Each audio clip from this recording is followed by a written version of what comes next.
এমন ভাবে যারা যারা মারছেন সবাই হাত তুলা কই হুজুর গতকালকে আমরা সেম স্বপ্ন দেখছি যে আলেমরে আমরা পিটিয়ে মারছি, যে তাকওয়াবান ব্যক্তিরে পিটিয়ে মারছি, উনি জান্নাতের সুন্দর বাগানের মধ্যে ঘোরাফেরা করতেছি। বলে ঠিক আছে, তোমরা আমার কাছে আজকে আসরের নামাজের পরবর্তী সময় আসবা।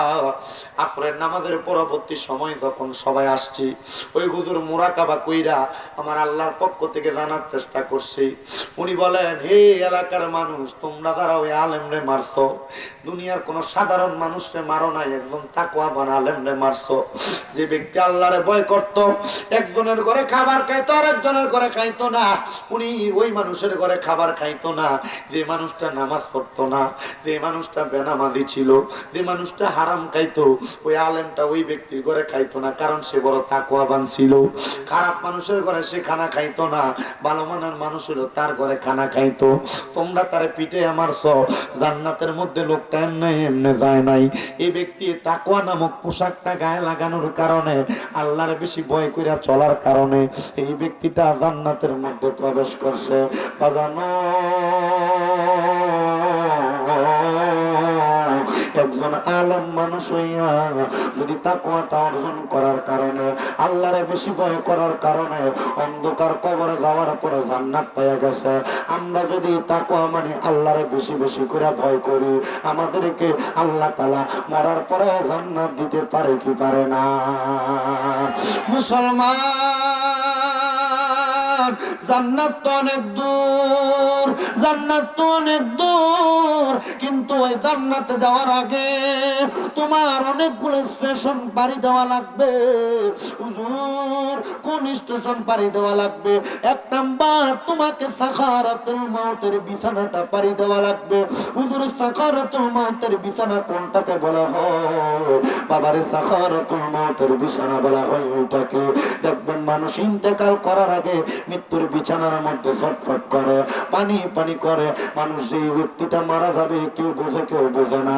আরে ওই সাকারাতের বিছানায় মানুষ পানি পানি করে যখন কান্দে, সাকারাতের বিছানায় কালিমা পড়ার চেষ্টা করে পড়তে পারে না, সাকারাতের বিছানায় কত রকমের জিকির আজকার করার চেষ্টা করে করতে পারে না। মুসলমান নবীর উম্মতের দল গভীর মনোযোগ দেন। ওই সময় যারা বেঈমান হয়ে মারা যায়, কালিমা নসিব হয় না। ওই সময় যারা ঈমান নিয়ে মারা যায়, তাদের কালিমা নসিব হয়। কিন্তু আবার বলেন, আমরা সবাই বেঈমান হয়ে মরতে চাই না, ঈমানদার হইয়া। ও আগের মূল গোরা বাবারে, ইমানদার হয়ে মরতে চাইলে তোমার সাখারাতের বিছানায় যদি ইমানদার হয়ে মরতে পারো, ওই কবরের মধ্যে যাওয়ার পরে তোমাকে আল্লাহ তাআলা জান্নাতের সুশীতল ছায়াতলের মধ্যে রাখবে। কিন্তু এই কবরে যাওয়ার আগে মরণের সময় তো ভালোভাবে মরা লাগবে। দেখবেন আপনাদের এলাকায় অনেক মানুষ মারা যাওয়ার সময় জিহ্বার ভিতরে কামড় দিয়ে মারা যায়, অনেক মানুষ মারা যাওয়ার পরে চোখ উল্টে যায়, মারা যাওয়ার পর অনেক মানুষের দেখবেন ঘাড়ের রগ হাতের রগ গুলা চিরা যায়। মারা যাওয়ার সময় দেখবেন মানুষের ঘাড়ে মানুষের অনেক প্রস্রাব পায়খানা করে দেয়। প্রশ্ন করা হয়, ও গো আল্লাহর হাবিব, কেন মানুষ এমন কষ্ট পায় মারা যায়? আপনি বলেন না, আপনার কাছে জানতে চায়। আমার নবী বলে, আজরাইলের ভয়ঙ্কর চেহারা যখন ওই মানুষটার সামনে চলে আসে, আজরাইলের ভয়ঙ্কর চেহারা দেখে মানুষ সহ্য করতে পারে না। ওই আজরাইলের ভয়ঙ্কর চেহারাটা দেখার পরে তার ঘাড়ের রগগুলা ঠাস ঠাস করে ছিঁড়ে যায়, সাহারক গুলা ছিঁড়ে যায়।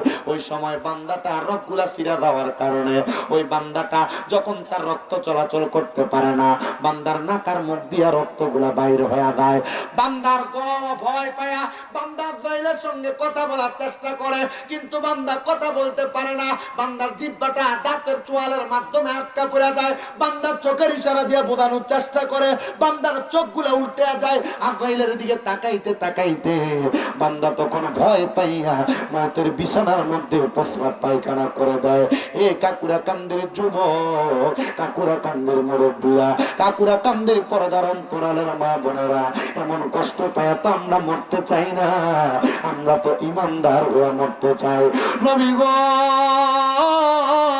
ইয়া রাসূলুল্লাহ, ইয়া হাবিবাল্লাহ, নবী গো, ও নবী, কেমনে ইমানদার হয়ে মারা যাইব? আমার নবী কয়, যদি ইমানদার হও, যদি ইমানটা পরিপূর্ণ থাকে, ইন্তেকাল করবা, টেরও পাইবা না, টেরও পাইবা না।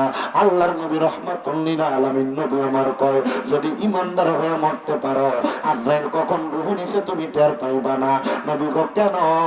কারণ ইমানদার বান্দা ইন্তেকালের আগে কালিমা নসিব হয়, কালিমা পড়ে, লা ইলাহা ইল্লাল্লাহ মুহাম্মাদুর রাসূলুল্লাহ সাল্লাল্লাহু আলাইহি ওয়াসাল্লাম। ইমানদার যখন কালিমা পড়ে, ইমানদারের মুখ দিয়ে একটা বাতাস বাইর হয়, ওই বাতাসের মধ্য দিয়ে আজরাইল রূহ কবজ করে।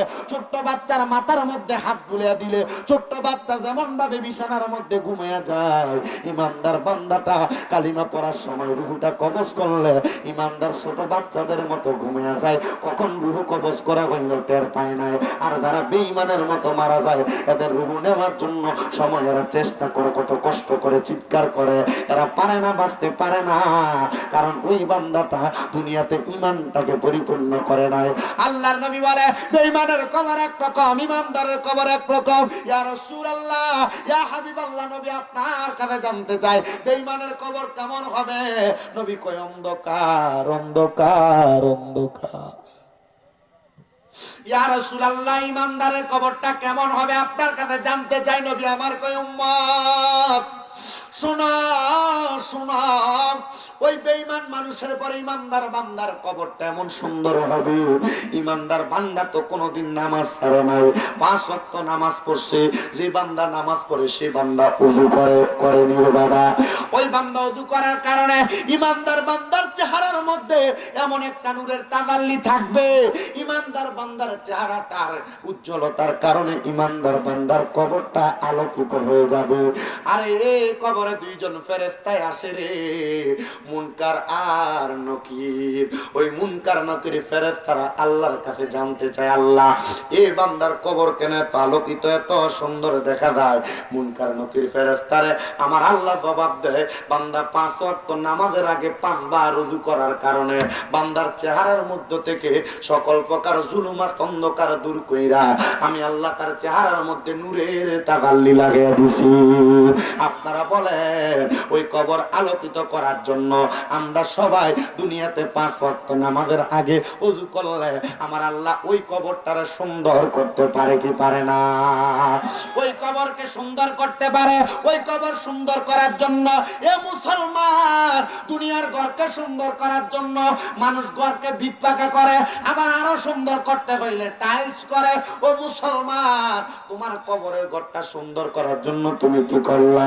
যদি ঈমান আর আমলটা ঠিক থাকে, তাইলে তোমার কবরের ঘরটা টাইলস না, টাইলস না, আল্লাহ তাআলার জান্নাতের সুশীতল ছায়াতলে থাকবা। হুজুর, জান্নাতে কি টাইলস নাই? আরে বেটা, টাইলস দিয়া কি করবা? আল্লাহর নবীরে প্রশ্ন করা হয়, এ মাস তো রজব মাস, আজকে তো রজব মাসের এত সুন্দর একটা তারিখ আমাদের কাছ থেকে অতিবাহিত হইতেছে। এই রজব মাসের তারিখ যে যাইতেছে, আল্লাহর নবীকে আমার আল্লাহ তাআলা এই রজব মাসের মধ্যে কিন্তু মেরাজ করাইছেন। 26 তারিখ দিবাগত রাত্রবেলা মুসলমান নবীর উম্মতের দল ওই নবী মেরাজের মধ্যে যাওয়ার পরে জান্নাত দেখছে, জাহান্নাম দেখছে। সাহাবীরা প্রশ্ন করে, নবী, জান্নাত কেমন? আল্লাহ কিটা দিয়া বানাইছে? আমরা বিল্ডিং বানাই ইট দিয়া, বিল্ডিং বানাই সিমেন্ট আর রড সিমেন্ট দিয়া, কত সুন্দর কইরা। আল্লাহর নবী কয়, আমার আল্লাহ জান্নাত এত সুন্দর বানাইছে, জান্নাত এত সুন্দর বানাইছে, জান্নাত বানাইছে একটা স্বর্ণের ইট, একটা রূপার ইট দিয়া, মাঝখানে লাল জামারুতিয়া কুত পাথরের মশলা দিয়া আমার আল্লাহ জান্নাতটারে এত সুন্দর বানাইছে। এত সুন্দর বানাইছে। ইয়া রাসূলুল্লাহ, ও নবী, আপনার কাছে জানতে চাই, জান্নাত এত সুন্দর, নবী গো, জাহান্নাম কেমন? আমার নবী ডাক দিয়া, উম্মত, উম্মত শুনো, শুনো, শুনো, জাহান্নাম এত কঠিন, আমি নবী নিজে জাহান্নাম দেখার সাথে সাথে চোখের পানি ছেড়ে দিছি। আর আমার আল্লাহর কাছে বলছি, আল্লাহ গো, ওই জাহান্নামের মধ্যে এত জ্বলন্ত আগুনের মধ্যে কি থাকবে? আমার আল্লাহ বলেছেন, নবী গো, আপনার উম্মতের মধ্যে যারা ঈমান এবং আমল পরিপূর্ণ না রাখবে, আমলের প্রতি সচেষ্ট না থাকবে, আপনি যে জাহান্নামকে ভয় কইরা নামাজ দিয়ে পড়েন না, ফজরের সময় নাকে তেল দিয়া ঘুমান, আপনি যে হারাম খান, আপনি যে সুদ খান, ঘুষ খান, পরের হক মেরা মেরা খান, আপনি জাহান্নামকে ভয় করেন। নবী গো কেন? আমার নবী কই, জাহান্নামে তো কঠিন, জাহান্নামের উপর থেকে যদি একটা পাথর নিক্ষেপ করা হয় 500 বছর লাগবে জাহান্নামের তলদেশে যায় পৌঁছাইতে। কিন্তু নবী কয়, তলদেশ যায় পৌঁছাইতে 500 বছর লাগবে। জাহান্নামের দরজা যখন আমার সামনে খোলা হইল, আমি দেখলাম আগুনের যে জিহ্বা বাইর হয়, আগুনের যে লম্বা মাথা বাইর হয়, ওই 500 বছরের রাস্তা দূর থেকে ওই আগুনের লেঞ্জাটা, আগুনের জিহ্বাটা, আমি নবীর ফুলকটা সামনে আসছি। চিন্তা করেন, এত নিচে আগুন, কিন্তু এত উপর পর্যন্ত চলে আসে। আপনার আমার দেহটা ওই আগুনের মধ্যে যখন ফেলা হবে, ওই আগুনের মধ্যে ফেলার সাথে সাথে আপনার আমার দেহের চামড়াগুলা খসে খসে পড়ে যাবে, দেহের হাড্ডিগুলা থাকবে না। আবার আমার আল্লাহ আপনার আমার দেহগুলা বানাইবো, আবার ওই দেহগুলা ওই মাটির নিচে যাইতে যাইতে, হাসর কবরের জাহান্নামের নিচে যাইতে যাইতে, তলদেশে যাইতে যাইতে কতবার জানি জোড়া লাগে আর কতবার জানি পুরায়। আল্লাহ এতবার কেন পুরাইবা?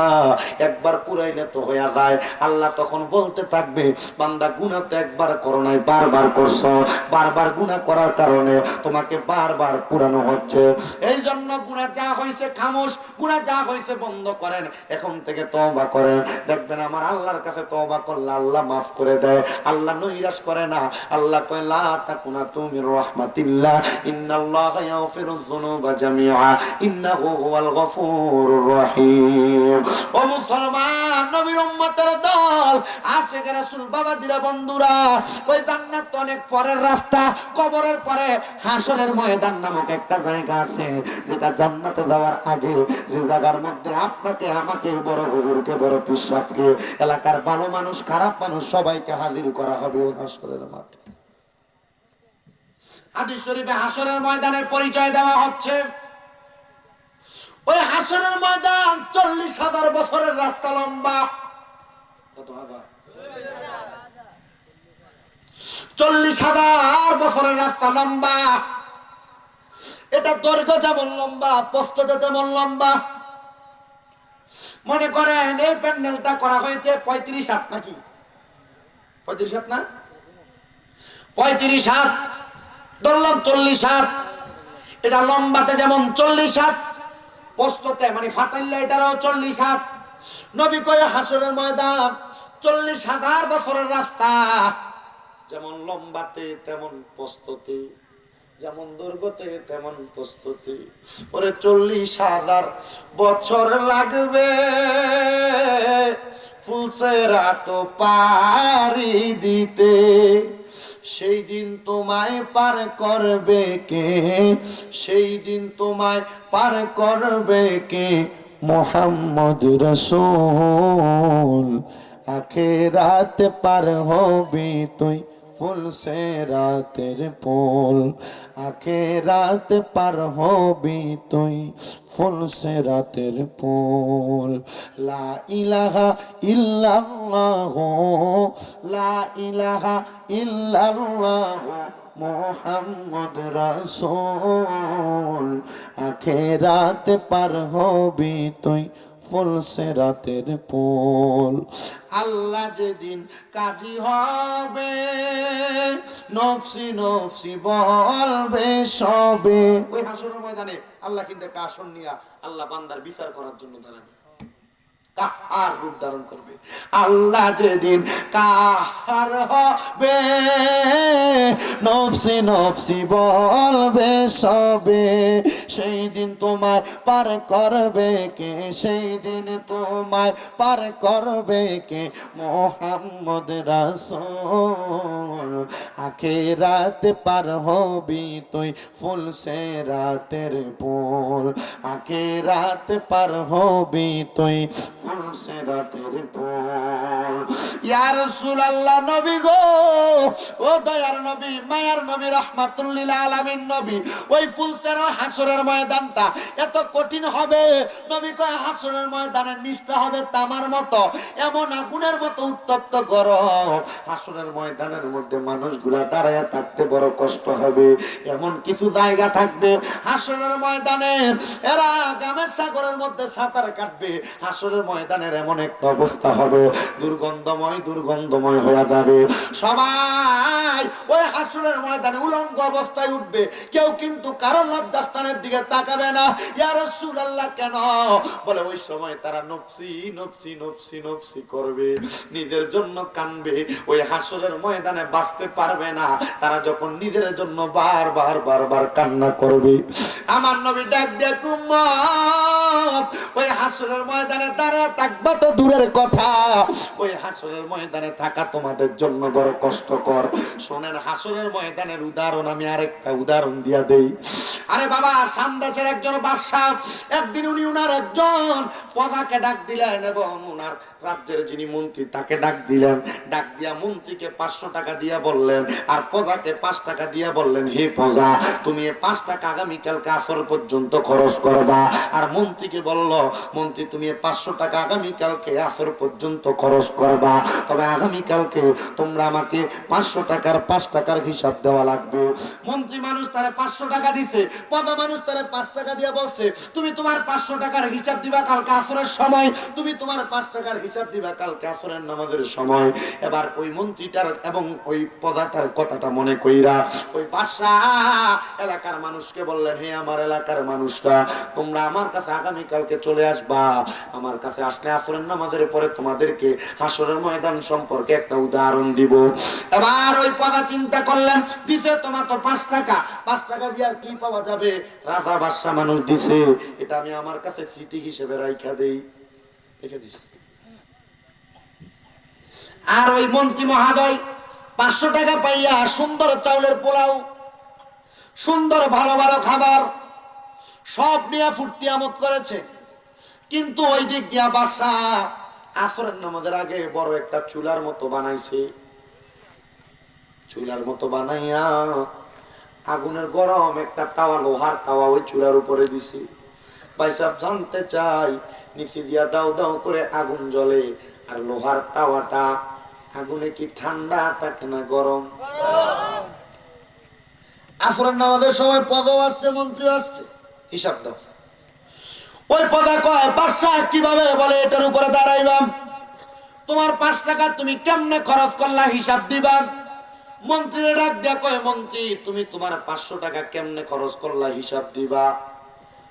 ওই পদা ডাক দিয়া কয়, হুজুর একটা লাভ দিয়া ওইটার উপর ওইটা কয়, আমার 5 টাকা আমার কাছে আছে, খরচ করতে পারি নাই, বইলা নাইমা গেছে। তবুও ওই পদাটার পায়ের তালুটা ঝলসায় গেছে, পুরা গেছে। কিন্তু ওই মন্ত্রী ওই থালার উপরে মানে তাওয়ার উপরে উঠা হিসাব দিতাছে, কয়, হুজুর হুজুর হুজুর, আমি আমার 500 টাকা দিয়া পোলার চাল কিনছি, মুরগির গোশত কিনছি, সন্তানের জামা কাপড় কিনছি, স্ত্রীর জন্য খাবারের ব্যবস্থা করছি, স্ত্রীর প্রসাধনীর ব্যবস্থা করছি। আচ্ছা এখন তো বাবা পাওটা কি নিচে দিয়ে আসে না গেছে? হাসরের ময়দান এমন কঠিন গরম হবে। হে মা বোনেরা, হে মুরব্বীরা, যুবকেরা, সম্পদ কামাই করতেছ, কিন্তু হাসরের ময়দানে যারা নেককার তারা এমন কষ্ট পাবে না। যারা নেককার, যারা নামাজি তারা এমন কষ্ট পাবে না। যারা হালাল খায় তারা কষ্ট পাবে না। যারা হারাম খায়, সুদ খায়, নামাজ পড়ে না, বেনামাজি, খারাপ পথে চলে, এরাই এমন কষ্ট পাবে। আল্লাহর নবী কয়, যারা নামাজি, যারা নেককার, যারা হারাম খায় না, সুদ খায় না, ঘুষ খায় না, হক পথে চলে, ভালো পথে চলে, আল্লাহর পথে চলে, নবীর পথে চলে, ওই হাসরের ময়দানে ওই ভালো মানুষগুলার মাথার উপরে একটা লেওয়ায় হামদের পতাকা থাকবে। জবান খুলে জোরে জোরে বলেন সুবহানাল্লাহ। ওই সময় সূর্যটা আপনার আমার 1 বিঘা মাথার উপরে আসবে, কেউ বলে 4 আঙ্গুল উপরে থাকবে, মাথার মগজগুলা টকবক টকবক করে ফুটে ফুটে আমাদের কান দ্বারা নাক দ্বারা বের হবে, কিন্তু আমরা তখন কিন্তু সহ্য করতে পারবো না। মুসলমান নবীর উম্মতের দল, আল্লাহর হাবিব বলতেছে ওই হাসরের ময়দানটাকে পরিপূর্ণ এবং সুন্দর যদি করতে চাও, যদি ভালো থাকতে চাও, লাওয়ায়ে হামদের পতাকার নিচে থাকতে চাও, তাইলে তোমরা ওই কবরের মধ্যে আসার আগে তোমাদের দুনিয়াতে ঈমান এবং আমলটারে পরিপূর্ণ করো। মুসলমান কিন্তু আবার অনেকে আছে ঈমান এবং আমলটারে পরিপূর্ণ করলো হাসরের ময়দানে সুন্দরভাবে থাকার জন্য, কিন্তু তার বাড়ির মধ্যে তার মাকে, তার আব্বা জানলে বড় কষ্ট দিল। না না না, সন্তানের দলেরা এমনও যদি করো, তুমি সন্তান কবরের মধ্যে যাওয়ার পরে ভালো থাকতে পারবা না। হুজুর কেন এমন কথা বললেন? আল্লাহর হাবিব সাল্লাল্লাহু আলাইহি সাল্লাম বলে, কবর, হাসর, মিজান, ফুলসেরাত সব দিক যদি তুমি সুন্দর করতে চাও, তুমি যেমন নামাজ পড়া তোমার জন্য ফরজ মনে করো, রোজা রাখা যেমন ভাবে ফরজ মনে করো, তুমি তোমার আম্মা আব্বার খেদমতটাকে তেমন ফরজ মনে করো। এখানে তো এমনও সন্তান আছেন যারা আপনাদের মা বাপরে উজুদা করে দিয়েছেন, আম্মা আব্বারে ভাত খাওয়ায় না। এমনও সন্তান আছে যারা তাদের আম্মা আব্বার সঙ্গে খারাপ আচরণ করে, আম্মা আব্বাকে ঘরের মধ্যে তারা জায়গা দেয় না। এমনও সন্তান আছে তারা তাদের মা বাপকে আলাদা করে দিছে। মা বাবা এক মাস এই ঘরে ভাত খায়, এক মাস এই ঘরে ভাত খায়, এক মাস এই ঘরে ভাত খায়, এক সপ্তাহ বড় ভাইয়ের ঘরে খায়, এক সপ্তাহ মেজো ভাইয়ের ঘরে খায়, এক সপ্তাহ ছোট ভাইয়ের ঘরে খায়। এমন আসেনি বাবা? সন্তানের দল, মনোযোগ দাও, মনোযোগ দাও। তুমি কেমনে তোমার মা বাপরে জুদা করে দিলা? এ ছেলের বউরা যারা পর্দার আড়ালে শুনতেছ, তুমি তোমার শাশুড়িকে আলাদা করে দাও। তোমার শাশুড়িকে ঘরে ঘরে হাইটে হাইটে খাবার কথা বলো। তোমার শাশুড়ি তোমার ঘরে খাইলে তুমি তোমার জামাইয়ের ইঙ্গিত দাও তোমার একার মা না, তোমার আরো দুই ভাইয়ের তো মা, তারা কেন খাওয়ায় না? কয়নি? এমনে কয় ছেলে, আমি কি তোমার একার ফুট? আরো দুই ছেলে আছে, তারাও কেউ খাওয়াইতে। আরে বাবা, মা বাপরে খাওয়াইবো এটা নিয়ে বিচার বসে না। মা বাপ কয় সপ্তাহ কোন ঘরে খাইবো এটা নিয়ে বিচার বসায়। সন্তান তোমার কদমের মধ্যে হাতটা দিয়া বলি, আল্লাহর ওয়াস্তে, আল্লাহর ওয়াস্তে, আল্লাহর ওয়াস্তে মা বাপরে যদি এমন জুদা করে দিয়া থাকো, ওয়াদা করো এখান থেকে বাড়ির মধ্যে যাইয়া মার পাওটা ধইরা আব্বার পাওটার মধ্যে ধরে বলবা, ওগো মা, ওগো আব্বা, আল্লাহর রাস্তে আমারে মাফ করে দেন। আপনাদেরকে জুদা করে দিছি, আপনাদেরকে আলাদা করে দিছি। আপনারা যদি আমারে মাফ না করেন, কে আমারে মাফ করব? মা বাবা যতক্ষণ পর্যন্ত মুখ দিয়া বলছে মাফ করে দিছি, ততক্ষণ পর্যন্ত মা বাবার পাও ছাইরা না।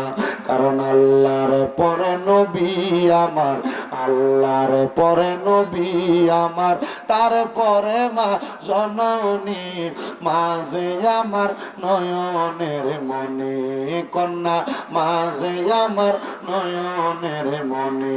হায়রে আল্লাহর পরে নবী আমার, আল্লাহর পরে নবী আমার, তারপরে মা জননী, মাঝে আমার নয়নের মনে। সন্তানের দল রে, ও হবিগঞ্জ সদরের কাকুরা কান্দির যুবক মুরব্বী, মা বাপরে যদি জুদা করে দিয়া থাকো, আলাদা করে দিয়া থাকো, আজকে বাড়িতে যায় মা বাবার পায়ে ধরে মাপ চাইবা, আম্মা আব্বার মতো রক্তটারে কোন থেকে যত্ন করবা।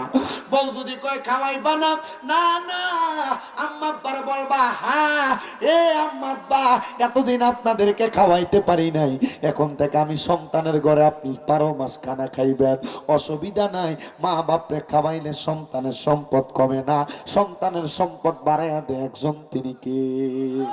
জিজ্ঞাসা করো, যার মা নাই তার কাছে টাকা আছে, যার বাবা নাই তার কাছে টাকা আছে, কিন্তু তার মার মুখে এক লোকমা ভাত তুলে দিতে পারে না। এই সন্তানরা চিন্তা করে, হুজুর আমার যদি মা থাকতো, আমি ওই মারে মুখের মধ্যে লোকমা দিয়ে খানা তুলে দিতে পারতাম। হুজুর আমার যদি আব্বা থাকতো আমি আমার আব্বা জানের মুখে লোকমা দিয়া খানা তুলে দিতে পারতাম।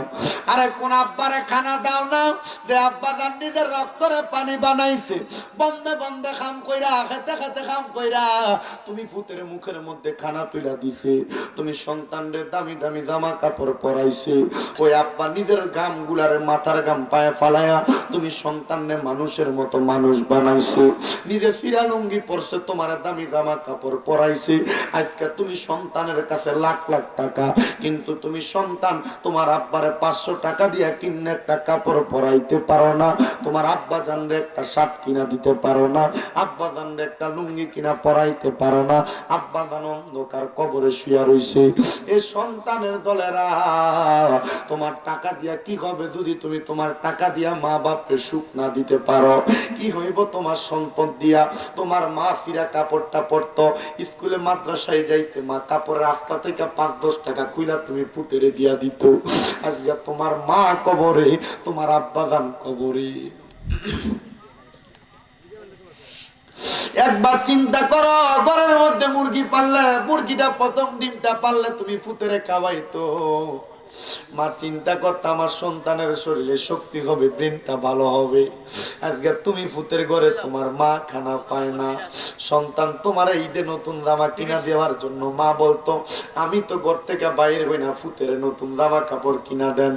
এখন তুমি হাজার হাজার লাখ লাখ টাকার মালিক, ব্যাংকে তোমার অনেক টাকা পড়ে আছে, কিন্তু তুমি সন্তান তোমার মারে 500 টাকা দিয়ে কিনে একটা জামদানি কাপড় পরাইতে পারো না। কেমনে পরাইবা তোমার মা দুঃখিনী অন্ধকার কবরে? এমন এতিম আছে হুজুর, আমার কাছে সামর্থ্য আছে, আমার সাধ্য আছে, কিন্তু আমার সামর্থ্য আছে, আমার মারে পড়ানোর মতো সাধ্য নাই। আমার মা কবরে, আব্বা জান কবরে। এ সন্তান বুইলা গেছ তোমার মা বাবার কষ্টের কথা। আগে এক বেলা ভাত না খাইলে তোমার মা তোমার বারবার বলতো ভাত দি খাইলি না, পেটটা দি পিঠের সাথে লাইগা গেছে। এখন 2-3 বেলা খানা না খাইলে কেউ আইসা তোমায় ফুতেরে দিগায় না। আরে কে দিগাইবো? বউ বউয়ের মতো ঘুমায়, তোমার মা কিন্তু ঘুমাইতো না। মা আইসা তুমি সন্তানের কাছে তোমার জন্য খাবার নিয়ে রাত্র গভীরে বইসা থাকতো। তুমি তোমার ওই মা রে, ওই আব্বারে অন্ধকার কবরে বাড়ির পাশে পুকুর পারে শোয়া দিছ, বাঁশমুড়ার নিচে শোয়া দিছ। ওই মা কবরে আছে, কেমন আছে তুমি জানো না, কিন্তু ওই মা তুমি সন্তানের মাথার কাছে ঘুমাইয়া থাকতো ছোটবেলায়, একবারও তো মায়ের খবর নিলি না, কবর দেশের খবর লইলি না। কেমন আছেন বাবা মনি, কেমন আছো মা জননী, মায়ের কবরের পাশে একটু রইলি না। কেমন আছেন বাবা মনি, কেমন আছেন মা জননী, কবরে শোয়া দিলি, কবরের পাশে একটু রইলি না। বিদেশে বিরাজে বাবা কত রঙের কত কথা, কিন্তু কবর দেশের খবর লইলি না। আরে সন্তানরা কবর দেশের খবর লইলি না। আব্বা বিদেশে থাকলে ভিডিও কলে কথা বলতা, তুমি সন্তান আব্বা ঢাকা থাকলে মোবাইলে কথা বলতে পারতা। এখন তুমি সন্তান বিদেশে থাকলে, মা দেশে থাকলে মোবাইলে ভিডিও কলে কথা বইলার সময় কাটাও, কিন্তু কোন বাড়িতে মারে শোয়া দিলা, কোন বাড়িতে আব্বারে শোয়া দিলা? একটা বার তোমার মার খবর নিতে পারো না, মা কবরে শুয়ে রয়েছে। হে সন্তান, ওই মা বাপ যে কবরে শুয়ে রয়েছে রে, তুই সন্তানের মনে কি একটু মায়া লাগে না? আব্বারা এত কষ্ট করে, তবু আব্বাটারে দমক দাও। আব্বাটা এত কষ্ট করে মানুষ করছে, তবু আব্বার কথার উপরে কথা উঠাও। সন্তানের দল, এ নবীর উম্মতের দল, আব্বাটার কষ্টটার কথা তোমার মনে নাই? আল্লাহর দোহাই লাগে, ওই আব্বা যদি বাইচা থাকতো আব্বারে কত খেদমত করতা, আব্বা যদি বাইচা থাকতো আব্বারে কত আদর যত্ন করতা, আম্মা যদি বাইচা থাকতো আম্মারে কত খেদমত করতা। এ সন্তান মা বাবার পেছনে যদি মাসে মাসে 1,000 টাকা তোমার খরচ হইতো, সন্তানরে চিন্তা করো, 12 মাসে তোমার মা বাবার পেছনে 12,000 টাকা লাইগা যাইতো। সন্তানরে একবার চিন্তা করো, মা কবরে বাবা কবরে তোমার লাখ লাখ টাকার জায়গা জমি দিয়া গেছে, ওই সম্পদ তুমি ব্যবহার করো। মা বাপরে যদি হাত খরচের জন্য মাসে 1,000 টাকা দিতা, 1 বছরে মা বাবার কাছে 12 মাসে 12,000 টাকা লাগতো।